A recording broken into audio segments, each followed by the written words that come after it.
Hello everybody, this is Dr. Christopher White, and today we're going to do the second lecture. So we're going to think about the formation and differentiation of the Earth.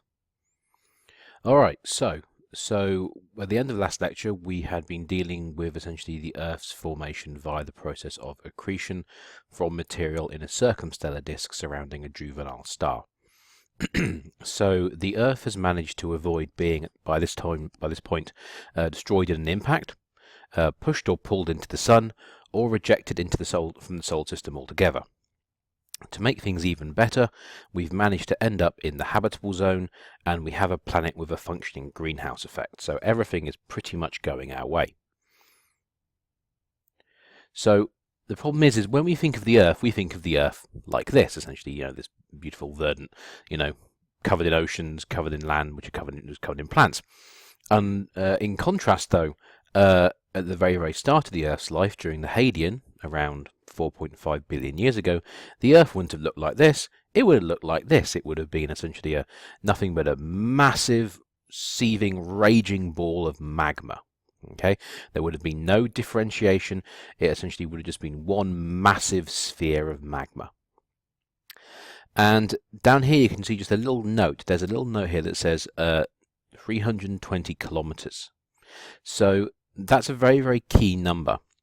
Once you have a ball of rock that reaches a diameter of 320 kilometers, the internal heat of that ball of rock will be sufficient to start melting it. So essentially you can't achieve a spherical shape until your ball of rock exceeds 320 kilometers in diameter. That's why most asteroids in the asteroid belt are very, very irregular shapes, because they never began to melt inside. And when you look at the size of most asteroids in the asteroid belt, the vast majority of them are considerably less than 320 kilometers in diameter.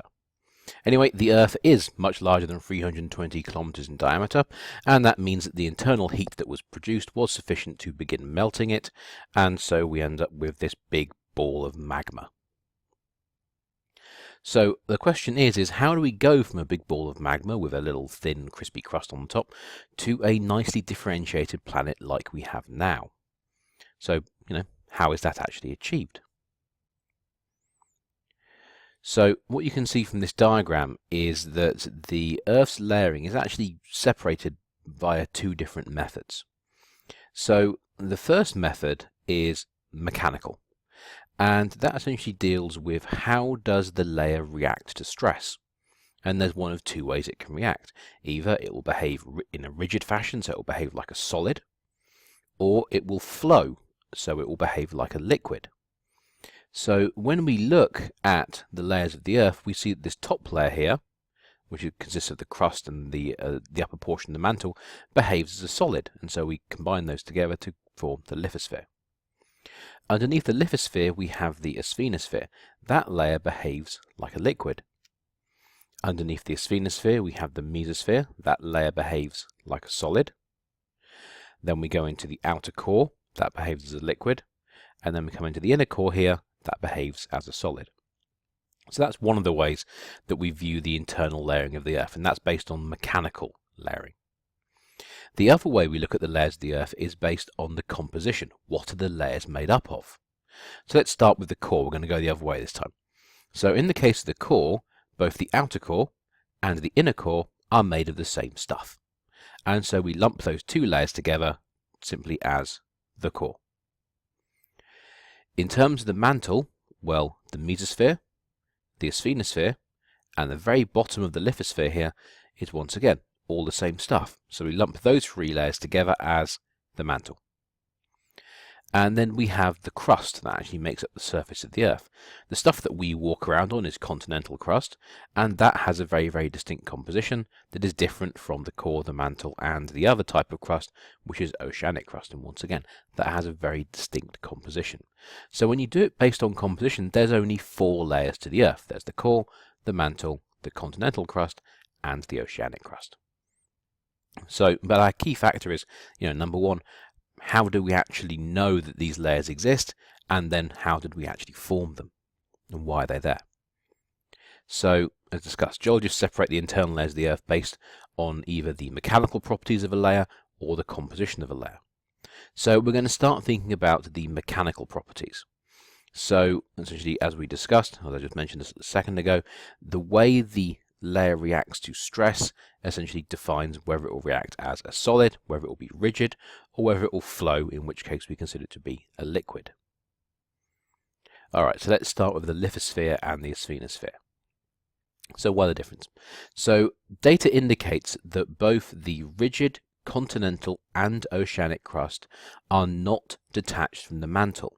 They are in fact attached to a layer of rigid upper mantle rocks that's stuck onto the bottom of both continental and oceanic crust.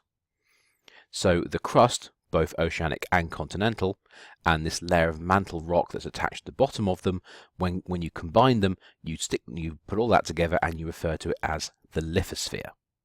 Okay, so both the oceanic, continental, and this layer of mantle rock stuck to the bottom of them, they all behave as solids, and we lump all of them together simply as the lithosphere. So that's why if we go back 2 slides, you'll notice the lithosphere here, doesn't pay any attention to whether it's continental or oceanic crust.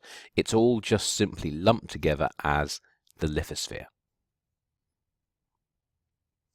So the contact between the crust, that's oceanic or continental crust, and the attached solid mantle rocks below it is referred to as the moho, which is a term I'm sure you guys remember from physical geology. Now underneath the lithosphere we have the asthenosphere, and it's defined by a change in physical properties. So the lithosphere behaves as a solid, it behaves as a rigid layer.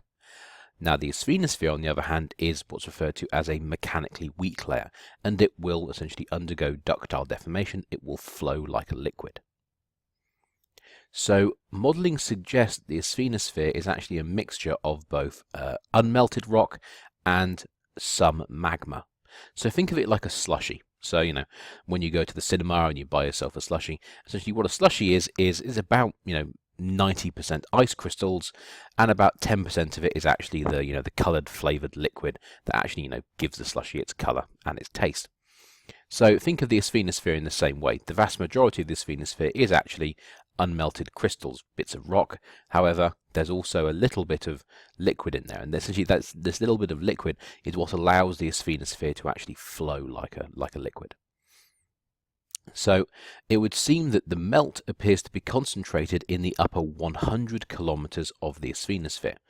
So why is that? Well, this liquid that's part of the asthenosphere is going to be warm, and so it's going to be very buoyant. So it's naturally going to start to rise towards the top of the layer, just like any hot liquid would. So this means that the upper 100 kilometers of the asthenosphere is mostly made up of this liquid, and so it means the upper portion of the asthenosphere is particularly ductile, so it will flow very, very easily. The remaining 600 kilometers or so of the asthenosphere also behaves as in a ductile fashion, so it will flow, but it will not flow as easily because the proportion of crystals is higher. So the asthenosphere is very, very important because it provides a layer on which the rigid lithosphere can float and move around on. Essentially, it's the layer that allows plate tectonics to take place. So the mantle portion of the lithosphere, so this solid lump of mantle rock stuck to the bottom of the continental and oceanic crust, and the asthenosphere can be grouped together, and when they're grouped together they are referred to as the upper mantle. So the asthenosphere's lower boundary is down here at approximately 700 kilometers down in the Earth. Now underneath the asthenosphere we have the mesosphere. The mesosphere is also referred to as the lower mantle commonly. So the mesosphere convects like a liquid, but it convects on an extremely long time scale. So if you were to pick up a piece of the mesosphere now, essentially you would assume it was a solid. So on a short time scale it behaves as a rigid material. On extremely long time scales it will convect, but very, very slowly.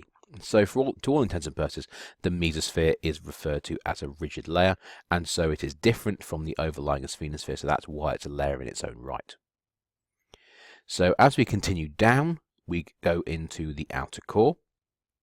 So the outer core is a completely liquid layer, and it's composed of iron-nickel alloy. So it's made up of liquid, it's made up of iron, nickel, and a little bit of silicon as well mixed in. Now the outer core is liquid, so it will flow, whereas the inner core down here is also made up of iron, nickel alloy, and that behaves as a solid. Okay, so essentially these are the transitions that we see in this diagram here, and these transitions are based purely on the physical properties and the mechanical properties of the layer. Now let's think about the compositional layering instead. So compositional layering simply means we end up with just 4 distinct layers. So the first one is the core. So that consists of both the inner core and the outer core, and that both those layers are made up of iron-nickel alloy, and so they're just simply lumped together as the core. Above the core we have the mantle. So the mantle consists of the mesosphere, the asthenosphere, and the mantle portion of the lithosphere. And these 3 layers are dominated by iron magnesium silicates, dominantly made up of the minerals olivine and pyroxene. So then we have the 2 types of crust. We have continental crust. So continental crust is the stuff that we walk around on, obviously the stuff that the continents are made of. And that's dominated by sodium, potassium, and calcium silicates, and a lot of quartz. Then we have the oceanic crust. The oceanic crust is, unsurprisingly, the crust that underlies the oceans, or the vast majority of the oceans anyway. And oceanic crust is dominated by calcium iron silicates. So what you can see is each of these 4 layers has a distinctly different composition from the other 3 layers. So that's why we separate out the Earth based on these compositional layers, if that's the method we'd prefer to use. So the question becomes, how did we actually come up with that model? So our problem is we obviously can't directly measure the mantle, or we can't directly sample it. We can't obviously measure the core or sample the core, can we? Because we can't get down that far. So thus far, the deepest that humans have ever managed to drill into the Earth is a place called the Kola Super Deep Borehole in the Kola Peninsula of Russia. And they managed to drill down 12,262 meters. That's approximately 1/3 of the way through the continental crust in that area. And it took them approximately 20 years to get that far down. And once they were that far down, as soon as they drilled the hole, the rock would instantly close up and seal the hole they had drilled. So essentially 12,262 meters was as far as they could ever possibly get. Now, there is a plan underway at the moment excuse me, to actually drill through the oceanic crust at this location here. This is the Atlantic Bank drill site. And the plan is to put a drill rig out in the ocean here and to drill through the oceanic crust in this region. It just so happens the oceanic crust in this area here is particularly thin. And so they think they should be able to drill through it relatively easily and be able to drill down into the underlying mantle rocks that essentially are stuck to the bottom of the oceanic crust. And that will allow them to get completely fresh samples of the mantle. But in both of these instances, these are extraordinarily expensive undertakings. So, it's not something we can do every day. Okay, so the first thing is well, how do we know the sizes of the layers, and how do we know these layers actually exist? So what we need is something that can actually travel deep inside the Earth, because we obviously can't get down there ourselves. And we have just one thing, we have just a thing that can do it, and those things are seismic waves. And I'm sure you remember this from physical geology. So let's break out the geophysicists, or to be more accurate, the seismologists. So when there is a large earthquake or an explosion, the classic example of a large explosion obviously would be a nuclear explosion, it creates a large amount of seismic waves, and these seismic waves will pass through the Earth. So these waves are detected by seismometers all over the globe. So that's why we can, an earthquake can occur in Japan, yet the seismic waves will be picked up in the United States, because the seismic waves produced by that earthquake will travel through the Earth and they will be detected by seismometers in the United States. So we typically only use earthquake waves to locate the earthquake's location and the depth at which it occurred. However, big earthquakes and big explosions can produce waves that will travel easily from one side of the Earth to the other, and will produce them in very, very large numbers, and so they're particularly helpful to us. So earthquakes produce four types of waves. There's Rayleigh waves and love waves. Now those two waves are referred to as surface waves. So those are the waves that actually make the Earth's surface shake when an earthquake is taking place. They travel along the Earth's surface, they make the Earth's surface move up and down or side to side. And these are the two types of waves that are actually most dangerous, because they're the types of waves that cause buildings to shake and fall over, for instance. So then we have the other two types of waves produced by earthquakes. They are P waves, or primary waves, and S waves, or secondary waves. And they're referred to as body waves. So they will travel down into the Earth. So the surface waves, essentially, for looking at the Earth's interior, are useless to us. What we really need to focus on are the P waves and S waves, these body waves. So let's just have a quick comparison of these two types of waves. So the first type of wave is a P wave, and a P wave is a compressional wave, and it's faster than an S wave. Now, P waves can travel through both solids and liquids. So how does it do that? Well, let's look at this diagram here. So a P wave essentially passes through the material. As it passes through the material, it compresses some sections, and this compression gets passed along through the material. Now, this is obviously not particularly easy to visualize. So let's think of it this way. Let's say you take a room and you absolutely pack it full of as many people as you possibly can. And then you open the door at one end of the room and you have JJ Watt run into the room of people as fast and as hard as he possibly can. Well, obviously, when he hits the first row of people, he's going to knock some of them over or push them back, isn't he? Obviously, those people are then going to bang into the row of people behind them. Then those people are going to bang into the third row bangs into the fourth row bangs into the fifth row, and so on. So essentially, the impact of JJ Watt on the first row is passed all the way back through the room. Okay, and that's exactly what's happening with a P wave. The pressure, the force of the impact pushes the atoms ever so slightly close together, and they push into the next atoms, and so on and so on and so on. And that's the mechanism that's allowing the wave to pass through the material. Now, the nice thing about P waves is they can also travel through liquids. So once again, just imagine a room full of people, but let's say we take out a quarter of the people, so we only have 75% of the people left, and we repeat the experiment again. So JJ Watt goes running into the room, and he hits the first group of people closest to the door, and those people will, of course, stagger back and they'll bump into other people. Those people will then bump into other people, and so on and so on and so on. So even if there's no kind of very strong bond between the atoms in the material that the pressure wave is moving through, it will still transmit that pressure wave. So that's P waves. Now, S waves are what we refer to as shear waves. You can see it in this lower diagram here. They make the material go up and down. Now, they're slower than P waves, and S waves can travel through solids, but they cannot travel through liquids.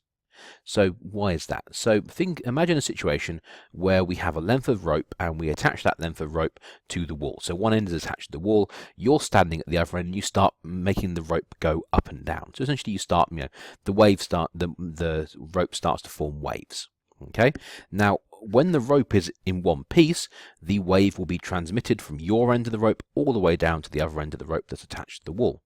So that's an S wave, essentially. You're making the rope go up and down, and you're transmitting the energy from one end of the rope to the other. Now, let's say I come along with a pair of scissors, and I cut the rope in half. Well, once I do that, are you going to be able to transmit the wave down the rope? The answer is no. The wave's going to go halfway, and then it will no longer be able to transmit the wave to the other portion of the rope because it's no longer attached to it. That's why S waves can only go through solids. They need to pass through materials that are essentially rigidly bonded. So all the atoms are bonded together in a rigid fashion. That allows the wave to pass through.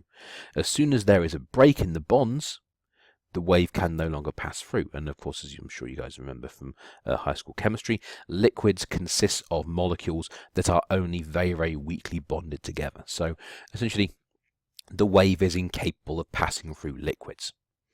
Okay, so those are the two different types of body waves.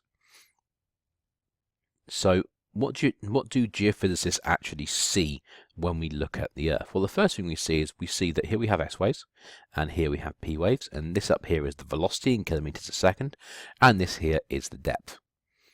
And so what we can do as geologists is we can measure the velocities of the waves. So what we see is in the upper portion and down here through the mantle, we see that both S waves and P waves begin to accelerate. They get faster. Now, to begin with, the fact that the S waves are actually traveling through this material up here clearly shows us that it must be a solid. So we know that the upper portions of the Earth are behaving as a solid, and we know that they must be getting denser and denser and denser as you go down, because that causes the velocity to increase. And actually, the denser the material, the faster S waves and P waves can travel through it. So we know the material that makes up the mantle is getting denser and denser and denser as we go down through the mantle. Now, when we come to the base of the mantle here, all of a sudden we see a very sudden decrease in the velocity of both S waves and P waves. In the case of S waves, the velocity drops down to 0. And when the velocity drops down to 0, that means the S wave has entered the liquid and it has dissipated. Now, the P wave enters the liquid, but because it's a P wave, it can still travel through that liquid, and so once again, it can travel through the liquid, and as you move through this liquid layer, which represents the outer core, we can see that the velocity of solid material gets higher and higher and higher as you head towards the bottom here, and so the seismic velocity also continues to increase. And then we head into the inner core here. We can see there's a step up in P waves, and we can see, once again, the velocity begins to increase as you make it to the center of the Earth. You'll also notice here that S waves, when you move from the outer core to the inner core, suddenly reappear. And that's because sometimes when a P wave travels from the outer core and passes into the inner core, it will spontaneously change from being a P wave into an S wave. And so that's how this can occur. Obviously, when the S wave comes back out the other side of the inner core and back out into the outer core, it will obviously dissipate and disappear again. Anyway, okay, so that's the first thing we see. So that tells us something about the Earth's interior. We know that essentially the mantle is solid, the outer core is liquid, and the inner core is solid based on the velocities. Okay, we're going to stop here for a minute. So this would be a great place for you to pause the video, take a quick break, have a walk around, go and get a glass of water, and come back to me in a couple of minutes.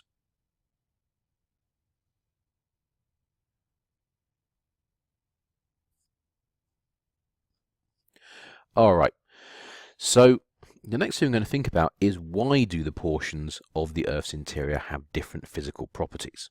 So as you go deeper into the Earth, obviously, unsurprisingly, pressure and temperature will increase, and we can see it here in these two diagrams. We can see on the left here we have the temperature profile, and on the right here we have the pressure profile. So you'll notice as we start going down into the Earth, we'll see the temperature starts getting higher, and then higher, and you can see as you go deeper and deeper and deeper, the pressure keeps going up and up and up. Okay, now over here on the pressure chart, we can also see the same thing. So here is the amount of pressure increasing to the right, and here is the depth dropping down towards the bottom, and we can see that as you go down further and further into the Earth, we can see that the pressure gets higher and higher and higher. Neither of these two things is particularly surprising. Now, pressure and temperature are important because they have a significant control on the stability of minerals. So as pressure and temperature increase or decrease, certain minerals will become stable or unstable. Now, the classic example of that is the mineral ice. So as I'm sure you guys know, water ice is stable to a temperature of around 0 Celsius. The second you go above 0 Celsius, the water ice becomes unstable, and so it changes into a new phase. It changes into liquid water. That's essentially what happens to the minerals as they go deeper and deeper into the Earth. So if you start off with an olivine crystal up here, and you start taking it deeper and deeper and deeper into the Earth, well, eventually that olivine crystal becomes unstable, and it has to change into a new mineral. So as you go deeper and deeper into the Earth, the types of minerals you have change because those minerals need to be appropriate for the increasing pressure and temperature. So the changes that we see in the mineralogy of a layer will affect the physical properties of that layer, assuming that that layer is solid. Now, if the temperature reaches a point where it exceeds the melting temperature of the mineral or minerals in a layer, obviously that layer will begin to melt and you will form a layer of liquid. So that's essentially what we have up here. So in the case of the asthenosphere, which is located in this region here, what you'll notice is as you go from the Earth's surface into the asthenosphere, you'll see the temperature increases very, very quickly. In comparison, you'll notice that the pressure does not increase anywhere near as quickly. So that means once you go below the lithosphere, the temperature is ramping up very, very fast, but the pressure isn't really keeping up. And so that means that the minerals just below the lithosphere, essentially the asthenosphere, will begin to melt, producing magma. Now, once we leave the asthenosphere, we begin to see that the pressure begins to ramp up a lot quicker from this point on. And so what this means is pressure is essentially stopping the minerals from melting. The pressure is literally holding the atoms in the crystal lattice together and stopping the mineral from melting. So as the pressure gets higher and higher and higher, the chance of the mineral melting gets lower and lower and lower. Even if you keep ramping up the temperature, which you're doing as you pass through the mantle, the pressure wins and essentially stops the mineral from melting. Now, in the case of the outer core, even though the temperature, as you can see, takes a very sudden jump, is very, very high, it's what the outer core is made up from that actually causes it to melt. So in the case of the outer core here, the temperature is sufficient to make this iron-nickel alloy melt, regardless of the pressure.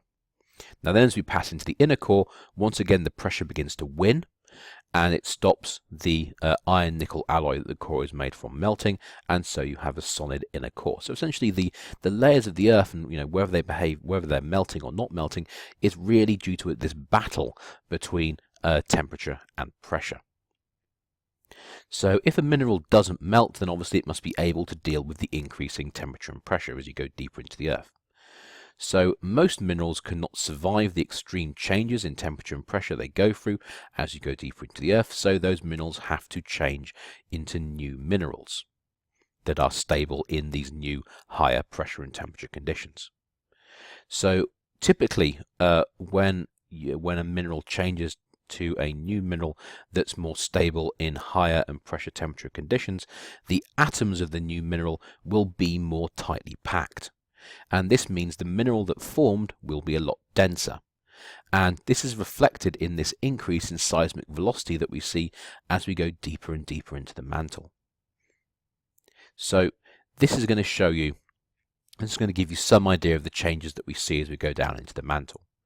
So the classic example of these changes that, with temperature and pressure is the mineral olivine.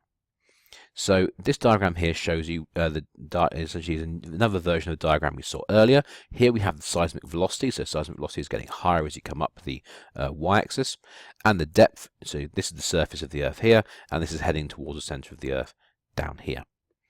So what we notice, of course, is, as we already discussed, both the seismic velocity for the P waves and the S waves increases as you go deeper and deeper into the mantle, because the minerals that are making up the mantle are getting denser and denser and denser as you go down.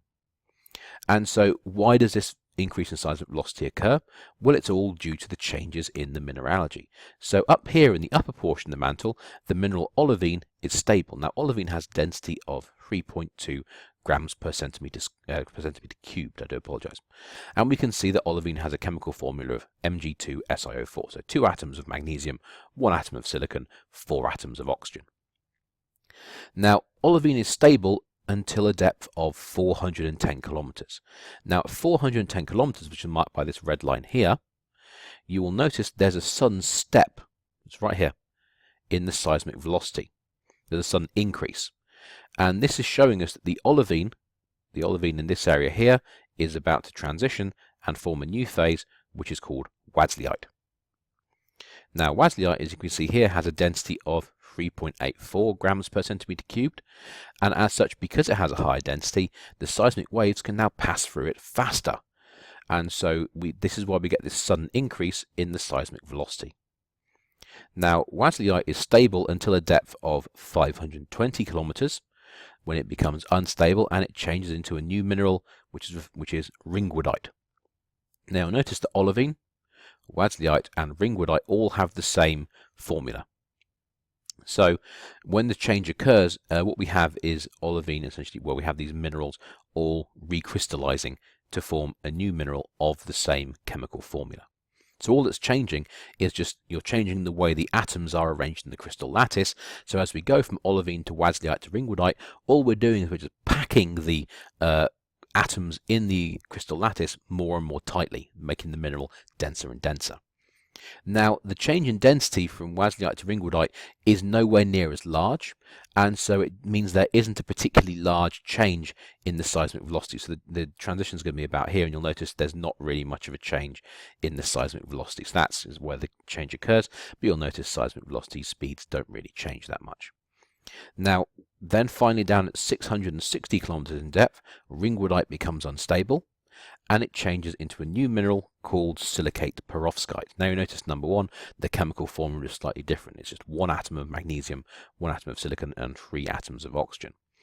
You'll notice the density has increased to 4.02 grams per centimeter cubed, and so we see a very strong step right here, and that represents the transition from ringwoodite to silicate perovskite. And then steadily, as we go deeper and deeper and deeper into the mantle, the atoms in the silicate perovskite get squished closer and closer together, resulting in the seismic velocities getting higher and higher and higher. Okay, so little fact, if anyone ever asks you what is the most common mineral in the Earth, the answer is silicate perovskite, because the mantle is the thickest layer of the Earth, and it's made up predominantly of silicate perovskite. So, that's the most common mineral found on planet Earth. Okay, so that's what we can work out using seismic velocities. So we now know we have, this solid crust, we have this liquid asthenosphere, we have this solid mesosphere, we have this liquid outer core, and we have this solid inner core based on the velocities. Now the next question is well, how big are all these layers? What's the diameter of these layers? So in that case, what we look at is the paths taken by the seismic waves as they pass through the Earth. We look at where they arrive and how quickly they arrive. Okay, so we're going to start over here on the right, and we're going to look at the path taken by S waves. So here's our earthquake coming up here, and it's going to produce seismic waves that are going to pass through the crust, through the asthenosphere, into the mantle, and they're going to move through the mantle. Now these waves here are going to pass all the way down through the mantle here until they hit the core mantle boundary, and of course at that point the S waves are going to dissipate. We're going to lose them. And so this tells us that the outer core is liquid. We've already discussed that. Now what we can do though is we can look for where the S waves actually occur. So the S waves are going to appear essentially all the way along here, because these S waves are just passing through the mantle. So they're passing through solid material. The same thing over here. Any detector all the way along here will detect S waves, because these S waves, once again, are just passing through the solid mantle. Now the point where the S waves disappear, essentially 110 degrees from the epicenter of the earthquake, essentially allows us to calculate the diameter of the outer core. And so that's how we know the size of the outer core. This region here, if you remember, is referred to as the S wave shadow, because no S waves are detected in this region. Okay, over here we have the P waves. So once again, just like the S waves, the earthquake occurs, the P waves go down into the mantle, and if they don't interact with the outer core, they just travel through it, and they arrive anywhere between 0 and 110 degrees from the epicenter of the earthquake. Now, if, however, a P wave travels down through the mantle, and it passes through from the mantle into the outer core, you'll notice that the wave doesn't follow the path you would expect. Instead, it kinks here. It kinks. So that's due to the process of refraction. And refraction is essentially the effect that means that when you stick your hand into some water, you'll notice that your hand looks kind of wrong. It looks displaced almost. And that's because the light waves passing from the water into the air essentially refract. They don't follow the straight path. So it gives you a slightly different skewed image. So the same thing happens. So because the P wave travels down through the mantle, passes into the outer core, it refracts here, so the path gets changed slightly. Then as it passes back out from the outer core into the mantle, once again the path changes and it gets refracted slightly and it takes a new path. So this means there's a P wave shadow between 110 degrees and 140 degrees. Okay. Now once again, what we know and what we can work out is that because this shadow zone occurs here, it allows us to work out that what's happening to the P wave is it's travelling from a solid into a liquid into a solid again, because the angle at which the refraction occurs essentially tells us about whether the wave is moving from a solid to a liquid. And so that tells us once again that the outer core is solid. Sorry, I do apologize. The outer core is liquid. Now, interestingly, the interesting thing is what happens down here. So what we would expect to happen is we would expect the P wave, to travel down, go into the mantle. They would kink slightly, then they would kink again, and we actually would expect there to be maybe a small P wave shadow down here. There isn't. Now, the other thing that happens, which is rather surprising, is the P waves that arrive in this region down here not only arrive there in the first place, they also arrive there faster than we would expect. They arrive too early. So the fact they're arriving faster means that at some point, somewhere during the core, the P waves have to pick up speed. They have to start traveling faster. And the only way you can make a P wave start traveling faster is if it starts traveling through a solid. So this is how we know the Earth has to have a solid inner core, because the P waves down here arrive too soon.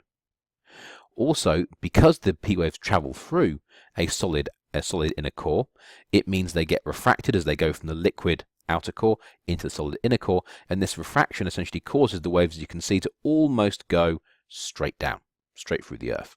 And so we detect P waves in an area where if there was no solid inner core, we probably shouldn't get them, because refraction would normally take the wave, refract it, and the P waves should probably be occurring somewhere out over here, and there should probably be a shadow somewhere in this region here.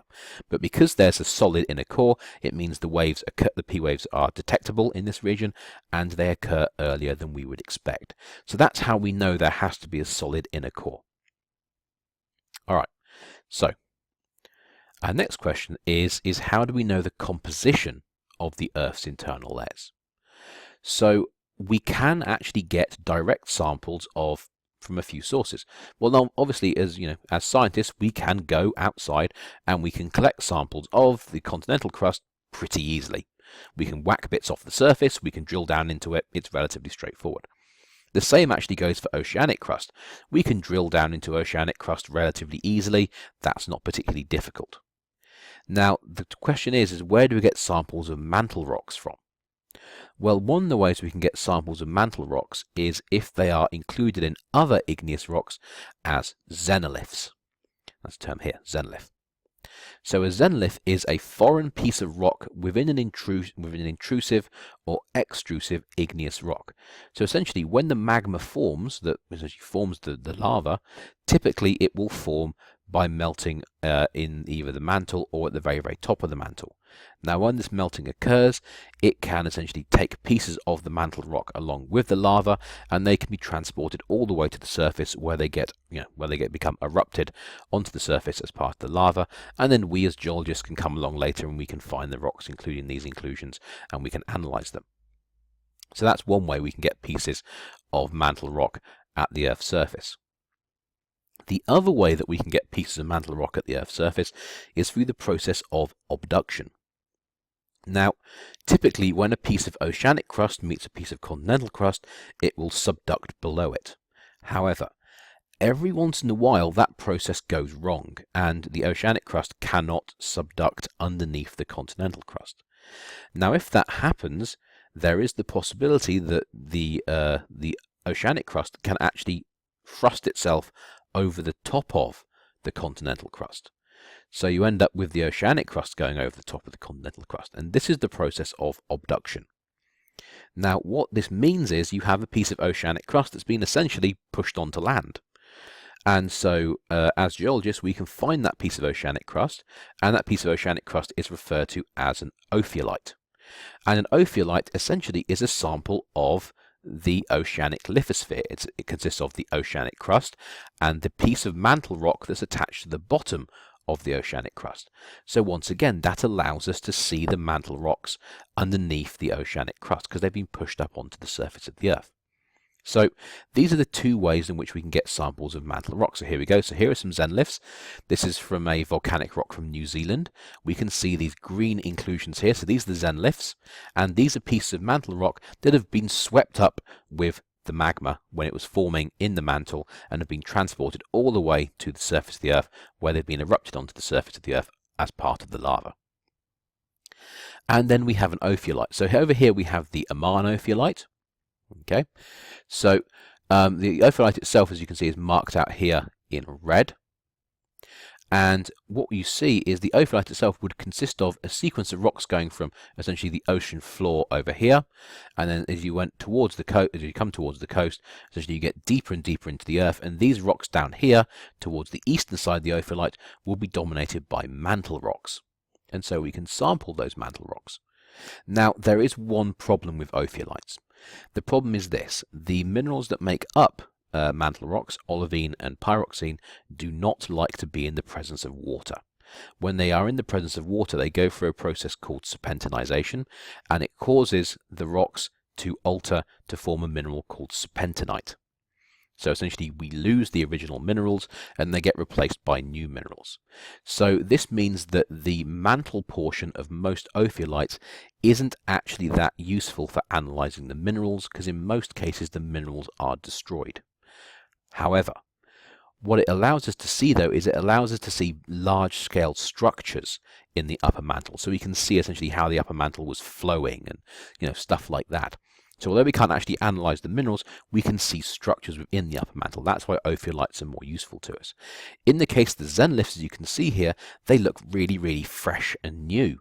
So that means as scientists, we can come along and we can analyze the minerals within these xenoliths and we can think, those are pretty fresh minerals, and so the data we're getting is probably pretty good. So mantle xenoliths tend to be in good condition. But the problem with them is they're only relatively small samples. This is only a tiny little chunk of the mantle. That's it. So you have to ask yourself, is that sample actually representative of the mantle? It might be, it might not be. We just don't know. Now, as we also discussed, ophiolites give us a good view on what's going on in the mantle below the oceanic crust. However, the rocks themselves are often badly altered, and this means that we can only really look at the large-scale structures, not the actual composition of the mantle using ophiolites. So, although these two pieces of evidence are really good, both of them in their own way have very serious flaws attached to them. Okay, so it's been 40 minutes. Once again, it's time for you to take a break, get up, have a walk around, get a glass of water, and come back to me once you've had a few minutes to relax.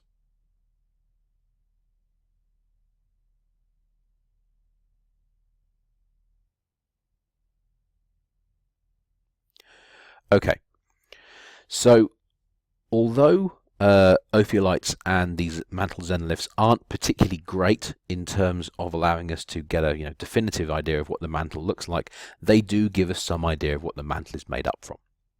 So we know from the xenoliths that mantle rocks are made up dominantly of olivine, a little bit of pyroxene, that's this kind of dark green mineral here, and there's a few other minerals mixed in there as well. And now once we know that the olivine, these upper mantle rocks are made of olivine, we can go into the lab and we can experiment, we can increase pressure and temperature, and we can see what happens to the olivine as you increase the pressure and temperature.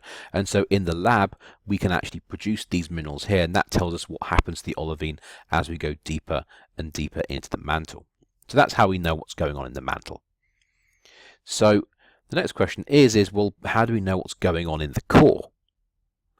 Alright, so we know the diameter and mass of the Earth, thanks to Isaac Newton, and so we can calculate the Earth should have an average density of 5.5 grams per centimeter cubed.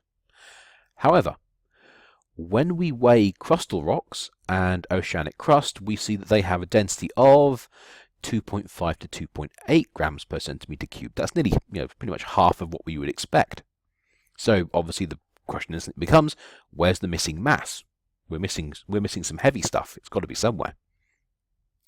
So, okay, that's fine. We might be missing it in the crust, but it just so happens that most of the Earth is made up of the mantle, so clearly the missing mass is going to be in the mantle. Well, let's find out. So when we weigh mantle rocks, what do we see? Well, mantle rocks have a density of 3.2 to 3.4 grams per centimeter cubed. Yes, slightly denser than crustal rocks. However, once again, still considerably lower than the density we would expect. So what this means is the crust is lighter than we would expect, and the mantle is lighter than we would expect. So that means that essentially at the center of the Earth there has to be something that's very, very dense. Okay, so that suggests that whatever makes up the core has to be very, very dense. So our next question is well, how do we actually know what the core's made up from? Well, when we look, so what we have here, is a table of a few select elements: silicon, calcium, iron, magnesium, nickel, sodium, and aluminium. And you can also see we have 5 different sources. So over here we have a chondrite. So chondrite is the material from which the Earth first formed. So this tells us how much silicon, calcium, iron, magnesium, nickel, sodium, and aluminium are found in your average chondrite. Okay, so what you'll notice is, chondrites are actually very, very rich in iron, very, very rich in magnesium. Okay, very, very rich in silicon as well, actually. And over here we have something which is referred to as the bulk curve. The bulk curve is a simulated composition for the total composition of the Earth. Okay, so anyway, when we look at crustal rocks, what do we see? Well, the crustal rocks are very, very rich in silicon. We see they're pretty rich in calcium. We see they're pretty, not hugely rich in magnesium actually. We see they're pretty rich in sodium, and they're pretty rich in aluminium. We do, however, see that crustal rocks are, compared to the amount of iron in a chondrite, very, very iron poor. They're also very, very nickel poor as well. We can see, compared to an average chondrite, the continental crust has very little nickel in it. Okay, so what about mantle rocks? So once again, pretty silicon rich, not as much calcium as continental crust, a little bit more iron, considerably more magnesium. So that's where most of the magnesium is located in the mantle rocks. Nickel, once again, 1.5 over here, only 0.1 over here, 0.2 over here. We're missing a lot of nickel. It's got to be somewhere. Sodium is relatively low, and aluminium is relatively low. So what we can see from this data here is that we're actually missing a lot of iron and a lot of nickel. And so where's that? Where can that be? Well, the only place it can be is if it's not in the crust and it's not in the mantle, it has to be in the core. And so this is how we know what the Earth's core is made up of. We know it has to be dominated by iron and nickel, and there's also a little bit of silicon mixed in there as well. Now, this is good because once we know what it's made up from, we can calculate a density, and once we can calculate a density, we can then calculate how fast P waves should move through it. So once we know what this layer is, what the outer core and inner core are made from, we should be able to calculate how long it takes a P wave to pass through it, and so we can time essentially how long a P wave takes to get from one side of the Earth to the other, and if our values are correct, the P wave should arrive when we would expect, and yes, they do. And so that tells us, we know what the inner core is made up from, or the inner and outer core, and what it's made up from, and we know their densities. So this kind of also gives you some idea of just how much iron there is in a chondrite. So this actually is a chondrite here. These kind of blue-green areas here, these are calcium aluminium inclusions. We referred to them in the previous lecture. And these circular-ish red splodges here, these are chondrules. We also referred to them in the previous lecture. What you'll notice is that within the meteorite here, there's lots and lots of black voids. These black voids represent iron blobs. Okay? Now, typically these iron blobs are made up of iron-nickel alloy. So we can even see in the material that the Earth is made up from, there's huge quantities of iron and nickel, and that has to be somewhere. And obviously if it's not in the crust and it's not in the mantle, it has to be in the core. So the next question is although we have this evidence, we have the chemical evidence and we have the calculated physical properties, we can't really prove what the core is made up from. We can't be definitively certain. Or can we? Well, it just so happens that we are somewhat lucky. There is a class of meteorites that are referred to as the iron meteorites. So here's a picture of some iron meteorites. So this actually is an iron meteorite here. You can see it has this very, very distinct kind of lumpy appearance to it. That's called a fusion crust. That's produced as the meteorite passes through the Earth's atmosphere and the outside of it melts. And this texture here is referred to as Widmanstätten texture, one of my favourite words in the world. It's a great term. And you can see it has this very, very distinct kind of triangular sets of twins produced by the interaction of two different minerals, which make up the iron meteorites. So iron meteorites are important because they represent the core or cores of one or more differentiated planetesimals that were destroyed by large impacts during the early solar system. So essentially what we're saying is in the early solar system there was a body that was greater than 320 kilometers in diameter. So internally it melted. Because it melted, all the iron and nickel sunk down towards the center of that juvenile planet to form a core.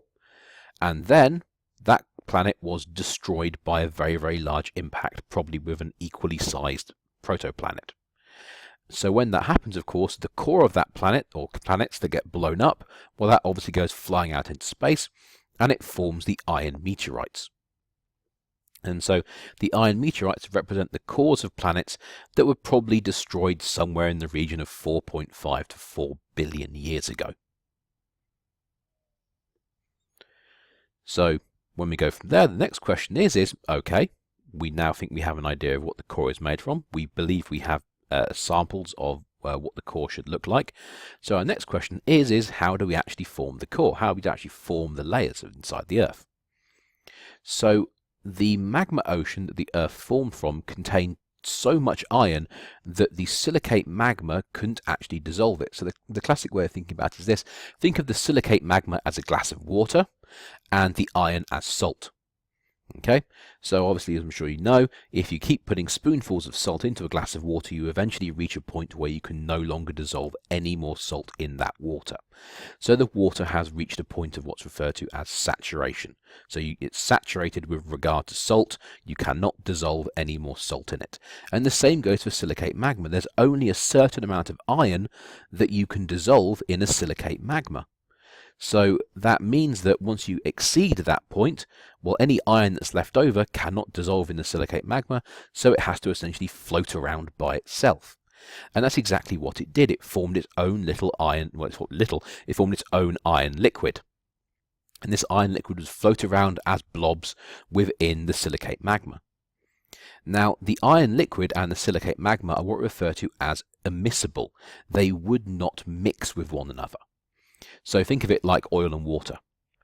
So essentially what you had is you had these blobs of iron liquid floating around in the silicate magma, and neither of them would mix with one another.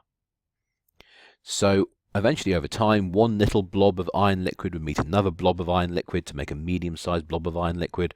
One medium-sized blob of iron liquid would coalesce with another medium-sized blob of iron liquid to form a large blob of iron liquid, and so on and so on and so on, until the droplets of iron liquid became so large that they would begin to fall towards the center of the Earth under gravity. And that's essentially it. That's the first stages of the Earth's core formation. These little blobs of iron liquid becoming so heavy that they begin to slowly sink through this silicate magma ocean until they reach the center of the Earth, where they begin to form the Earth's core. So when it comes to it, there are two models of core formation. The first one is equilibrium core formation, and the second model is disequilibrium core formation, also referred to as the giant impact theory. Alright, so how do both of these theories work? Okay, so should I say hypotheses? So as the earlier chondrite picture showed, there is a lot of iron in the material that formed the Earth, and we know that the silicate magma would have been saturated with regard to iron, and it would have formed these immiscible iron blobs that would have sunk under gravity to form the Earth's initial core. Okay, so we're happy with that. So as the temperature got lower, we would eventually begin to crystallize silicate minerals from the silicate magma. And so these silicate minerals would become larger and larger and larger until they too also became too heavy for the to be supported by the silicate magma, and so they would begin to sink through the silicate magma, and they would settle out on top of the iron nickel core. So the first mineral that came out from the magma ocean was very likely olivine, or one of its higher temperature and pressure versions like ringwoodite, or maybe even silicate perovskite. So one of these minerals would form, essentially the crystals would get so large it would slowly sink towards the core and it would settle out on top of the Earth's iron nickel core. Now eventually what would happen is over time you get more and more of these crystals forming, sinking through the magma ocean and settling out onto the surface of the Earth's core, and eventually you would build up essentially a crystal mush that was surrounding the Earth's core. Now the problem is if there was any new iron liquid that formed during this time period, it would no longer be able to go straight to the Earth's core because there would be this layer of mush in the way. So this is the model here. So here's the initial core that forms, and then we have this crystal mush that forms here that's made up mostly of olivine, probably with a little bit of pyroxene maybe mixed in there as well. Now this means that any more iron droplets that form up here, they begin to fall through under gravity towards the core, but they get stuck essentially when they meet this layer of crystal mush. And so what happens is they have to percolate through the crystal mush slowly over time and then enter the core. So it means that the metal, the ponded metal here has to slowly filter through this crystal mush to actually make it to the core. So do we have any evidence for this process happening? Well, the answer is once again, yes we do, and we go to meteorites again. So here we have a meteorite called a palisite. Now a palisite consists of crystals of olivine, which are these kind of like green-brown things, and in between them we have the iron-nickel alloy. So what a palisite is representing this region here. The olivine crystals are representing the crystal mush, and these veins of iron-nickel alloy are representing the iron-nickel liquid that's percolating through the crystal mush to try and make its way to the core. Now once again, to be clear, these palisites formed as part of another planet, and that planet was clearly destroyed by some very large impact in the solar system's early years. But we do have some good evidence for this process happening. Now what would happen is every once in a while a fresh meteorite would come flying in. Any iron in that meteorite would be incorporated into the magma ocean up here, and that would drive the formation of new iron droplets which would sink under gravity, percolate through the crystal mush and become part of the core. Now the most important thing is every time a new meteorite comes in, it essentially hits the magma ocean and it melts completely. That's why it's called equilibrium core formation, because any new material that falls into the magma ocean fully melts and equilibrates with the magma ocean. Alright, so that's model number one. So then we have disequilibrium core formation. Now once again, this model follows the same initial path. So we form these iron droplets, they sink towards the center of the Earth, and it forms the Earth's initial core. So the starting point is exactly the same. However, so then what happens? Well, then once again we build up a crystal mush and we're forming iron droplets. Now the only difference with the disequilibrium core model is that it says that, well, when a very, very large meteorite falls into the magma ocean, if it's too large, the magma ocean will not be able to melt it all. And so what will happen? Well, if let's say a small planet falls into the magma ocean, well, maybe the crust and the mantle of that planet will melt, but the core of that planetesimal would probably not melt. It would probably just fall under gravity straight through. It would probably punch its way through the crystal mush, and it would just become incorporated into the Earth's core. So because because a portion of the impact or whatever's hitting the Earth does not equilibrate with the magma ocean, it means you do not have equilibrium being achieved. It means there is disequilibrium. That's why it's referred to as disequilibrium core formation. So all the model's saying is every once in a while a very, very large impactor like a planetesimal would hit the Earth, and the core of that planetesimal, which would be made of iron nickel alloy, would just simply fall through the magma ocean. The weight of it would punch through the crystal mush, and it would just be directly incorporated into the Earth's core. Once again, when you think about it, that actually makes a lot of sense, doesn't it? If the Earth was hit by something big like a planetesimal, chances are it would be so large that it would be very, very difficult for it to melt into the Earth's magma ocean. So disequilibrium core formation also makes sense. So the question is which one of the two models is right? And the answer is it's actually probably a hybrid between the two. it's probable that most core formation probably took place via equilibrium core formation, and then every once in a while the Earth would be hit by a large impactor, like the embryonic planet Theia, which we discussed last lecture, and the cores of these large protoplanets, planetesimals, when they hit the Earth, would simply fall through the magma ocean and be directly incorporated into the Earth's core. So as I say, it's probably a mixture between the two possible options. In terms of how the magma ocean would progress, initially, this is the Bowen's reaction series, by the way, I'm sure you remember this from physical geology. As the magma ocean began to crystallize, obviously it will crystallize out the highest temperature minerals first, so olivine will form first, followed by pyroxene, and then eventually we would form calcium-rich plagioclase feldspar. That would be the next mineral to form from the crystallizing magma ocean. So olivine and pyroxene are denser than silicate magma, so they would naturally sink through the silicate magma and settle out onto the core when the crystals became large enough. Now, the interesting thing about calcium plagioclase feldspar is that it is less dense than silicate magma. So instead of the crystals sinking through the silicate magma towards the core, they would instead float on the surface. And so these calcium plagioclase feldspar crystals would have formed the Earth's first crust. And so you're probably thinking, well, what would this crust look like? And it just so happens we are super lucky in that you can just look up at the moon. So when you look at the moon, you'll notice there are some areas of the moon that are kind of white-grey, and there are some areas of the moon that are, kind of a dark grey. Now, the dark grey areas are what's referred to as the lunar mare, and they're younger, and that we don't care about them in this context. The lighter areas, on the other hand, are referred to as the lunar highlands, and they're made up of a rock called anorthosite, and the anorthosite is made up mostly of calcium plagioclase feldspar. So the Earth's first crust would have looked like the lunar highlands, the white portion of the moon.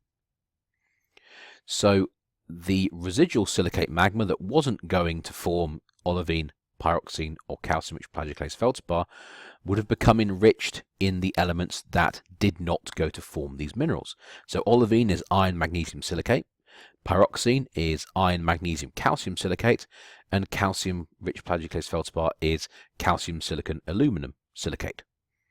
So stuff like potassium, sodium, uranium, thorium, pretty much any element you can think of that isn't being incorporated into these three minerals, well, its concentration in the magma is going to be getting higher and higher and higher, isn't it? Yeah?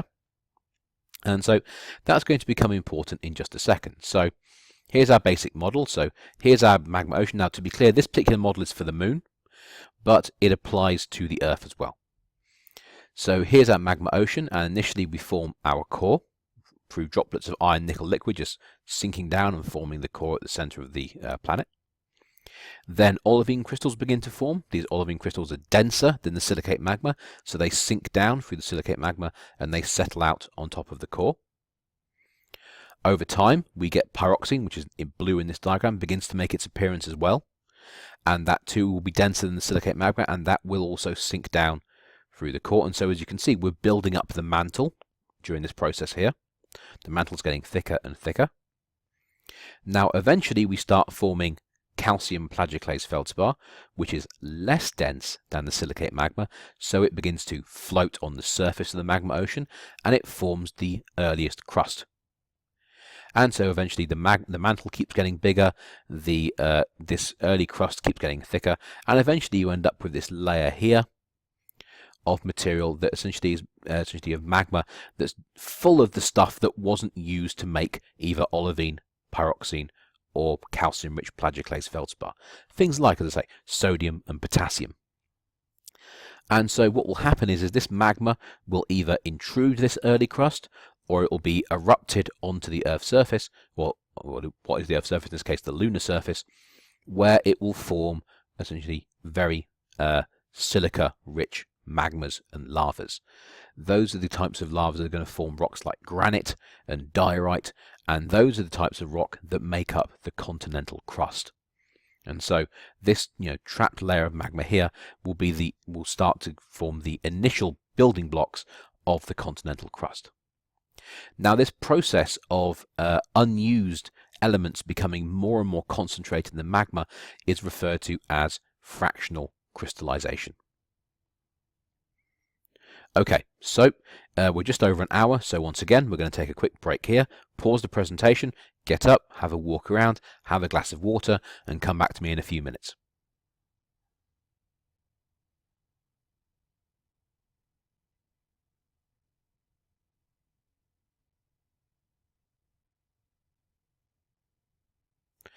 Okay, so we've discussed, we now have a differentiated planet, we know what size the layers are, we know what the layers are made up from, and we have a reasonable idea of, how these layers formed. So what does this actually mean for planet Earth? Well, to start with, a liquid outer core is extremely important to us. So as the iron nickel liquid that makes up the outer core convects, just like boiling water in a pan, it produces electric currents. And these electric currents interact with the Earth's natural, very, very weak magnetic field, and essentially it generates a second, much stronger magnetic field for the Earth. So the Earth's magnetic field is not only useful for navigation, but it protects us from things like the solar wind, most importantly. So the solar wind is a constant, violent stream of particles, things like protons and electrons, that's constantly thrown out by the sun. So if we didn't have the magnetic field, this constant stream of particles, this solar wind, would essentially hit the Earth's atmosphere, and it would initially start to degrade the ozone layer. Obviously, as I'm sure you guys know, the ozone layer offers us protection from ultraviolet radiation. If the ozone layer wasn't there, we would have a reduced ultraviolet protection from the atmosphere. The other thing the solar wind would do is, over time, it would actually start to degrade and strip away the Earth's atmosphere. So a classic example of that is the planet Mars. So in the case of Mars, Mars is a lot smaller than Earth, and so the interior of Mars has completely solidified. This means that Mars's liquid outer core is now solid. And so if it's solid, obviously it can't convect, and because it's not convecting, that means it can't generate an electrical current, and so it can't produce a secondary magnetic field. So Mars has lost its secondary magnetic field. And so this means that this solar wind that's coming off the sun, the particles are constantly hitting the Martian atmosphere, and they're constantly stripping it away. And so that explains why Mars has this really, really thin atmosphere, because as soon as new atmosphere is made, it's instantly pulled away by the solar wind and lost to space. So without the magnetosphere, we would lose our protection. Without the magnetosphere, the magnetic field that protects the Earth, we would also lose our protection from cosmic rays. So that, this magnetosphere does, a lot of good for the Earth. So here's a model kind of showing you. So here's the sun over here. Here's the planet Earth. And in pink, we have the magnetosphere, the Earth's magnetic field. And what you'll notice is that essentially the solar wind, marked out in here in blue, as it hits the magnetic field, it gets deflected away from the Earth and bends around it. Now, in some cases, some of the streams of particles will be focused down, and they are focused towards the Earth's north and south poles, and obviously they give us the auroras. Quick side note: if you ever have the opportunity to go to the north or south pole during their winter seasons, I would very strongly advise doing it. The auroras are quite spectacular. So if we didn't have the magnetic field, these streams of charged particles from the sun would just come smashing into the Earth, destroying the ozone layer. We'd get hit by more cosmic rays, and the atmosphere would slowly but surely be stripped away, in which case we would be doomed. So the presence of the magnetic field is extremely important to life on the surface of the Earth. So did differentiation do anything else interesting? Well, the answer is yes. And next question is have you ever wondered why precious metals are so rare? I mean, I'm sure most of us have probably at some point gone into a jewelry store like Zales, and as we've walked in there, we've been absolutely shocked by the prices of the jewelry there. And so, the reason the price is so high is because metals like gold and silver and platinum are not particularly common. So the question is, why aren't they particularly common? So if we look at the periodic table of elements, what we see is that the elements can be split up based on what they like forming bonds with. So there are 4 distinct types of element. The first group are the lithophile elements. So those are elements that like forming bonds with oxygen. Then we have the siderophile element. Those are elements that like forming bonds with iron. We have the charcophile elements. Now they're referred to as the ore-loving elements. Those are elements that like forming bonds particularly with sulfur, but also with selenium or tellurium.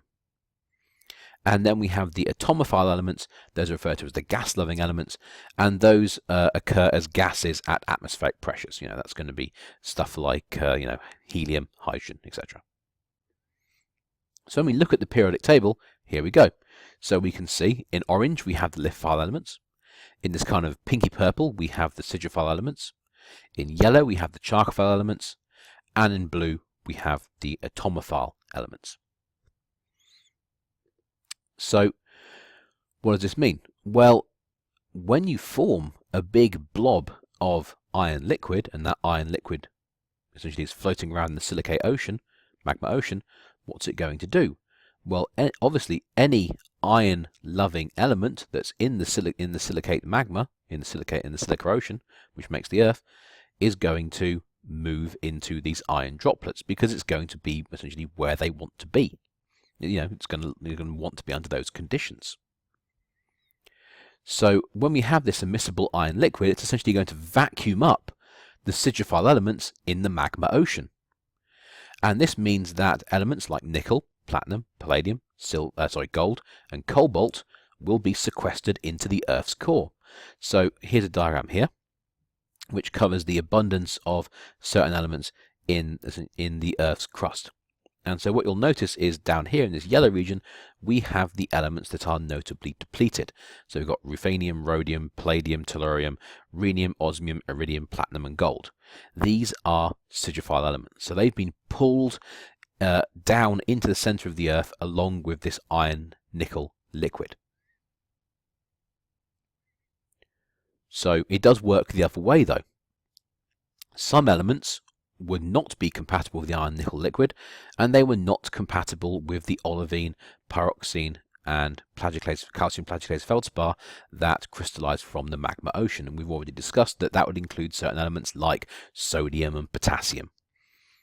And so essentially as more and more of the silicate magma was used up to form solid crystals, that means the volume of silicate magma remaining gets smaller and smaller and smaller. And so the proportion of potassium in that silicate magma keeps getting higher and higher and higher because it's not being used for anything. And eventually, as we discussed, these very, very enriched magmas, which were very, very rich in things like silicon, potassium, sodium, aluminum, uranium, rare earth elements, for instance, that magma would eventually intrude the crust and get stuck in the crust and crystallize out to form plutonic rocks like granite. Or it might get erupted onto the Earth's surface to form extrusive felsic and intermediate rocks like rhyolite and andesite. And these rocks would essentially become the first building blocks of the continental crust. So the final thing is we measure the preference for one element to move into essentially one phase over another phase through what's called a partition coefficient, which is abbreviated to D. So partition coefficient values, or D values, are measured experimentally, not using natural material. It's something you have to do in a lab. So, for instance, what we would do is we would take a silicate magma, we'd put the material to make a silicate magma in a test tube, and then we would put in the material to make an iron melt, an iron liquid, into the same test tube. We would then seal that test tube and we'd put it into a furnace, then we'd take it to a very high temperature, say, maybe 1000 degrees Celsius. Obviously at that point, all of the contents of the test tube, or the vessel, would be liquid. And at that temperature, what's going to happen is you're going to form a silicate magma and you're going to form an iron magma. We would also have dosed the vessel with something like platinum, and then we would very quickly take out the vessel, we'd drop it into some cold water, and we'd make the system freeze, essentially crystallize where it was. And so then what we can do is the scientists, we can then come along and we can measure the amount of platinum in the silicate magma, and we can measure the amount of platinum in the iron magma, and from that we can calculate the partition coefficient. So these partition coefficients here are for essentially the partition coefficients, d values between a metal liquid, an iron liquid essentially, and a silicate magma. And so what does it show us? Well, here's palladium. So palladium has a partition coefficient of 16 million. So that means for every 1 atom of palladium in the silicate magma, there are going to be 16 million atoms of palladium in the iron liquid. Gold, 25 million. So for every 1 atom of gold in the silicate magma, you're going to have 25 million atoms of gold in the iron liquid. And then by the time we're into iridium and platinum, the numbers are just getting stupid. So the partition coefficient essentially shows us why these elements wanted so desperately to be with this immiscible iron liquid rather than staying in the silicate magma. So essentially, geology is to blame for the very frightening jewellery prices you see whenever you want to go and purchase something at a jewellery store. So sorry about that. All right, so that's the end of the presentation. So that's it for this week. The code word for today is pug. That's pug as in the breed of dog, P-U-G. So I hope you enjoyed the presentations. We will be doing the lab class on Wednesday. We will be starting at, I'm trying to desperately remember the time now. We'll be starting sometime around 11, I believe. Check your schedule for the exact time. All right, have a good day.